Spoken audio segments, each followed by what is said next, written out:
Ils étaient environ 600 soignants, citoyens, élus à exprimer cet après-midi devant l'hôpital de Carhaix leur colère, leur fatigue, mais surtout leur détermination. En 2008, on était dans la rue, malheureusement on y est encore aujourd'hui parce que Carhaix doit toujours se battre pour maintenir ses services. Et on a la chance d'avoir des services qui sont à la pointe depuis longtemps, sauf qu'on a souvent été dénigrés. On est en colère, mais on est unis et solidaires avant tout et on ne lâchera rien.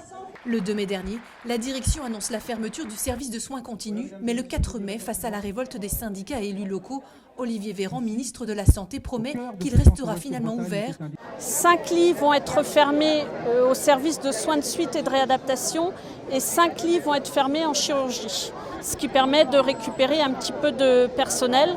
On nous a bien annoncé que c'était acté jusqu'à fin mai. Il y a déjà un service de médecine qui est fermé depuis bientôt 1 an et qui n'a toujours pas réouvert. Donc notre crainte, c'est que quand on ferme, on ne réouvre plus. Dans les rangs de la manifestation, des citoyens aussi.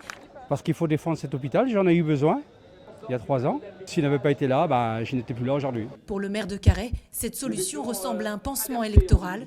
Ne soyons pas dupes, ne soyons pas naïfs. La décision sera prise au lendemain des élections législatives et le pire est à craindre. En 2007, on a vécu un peu le même scénario, mais il est certain qu'on ne lâchera rien. Ce droit-là, il est indéfectible pour la population du Centre-Bretagne. Nous voulons une garantie écrite du maintien définitif des services de maternité et de chirurgie avant les élections législatives.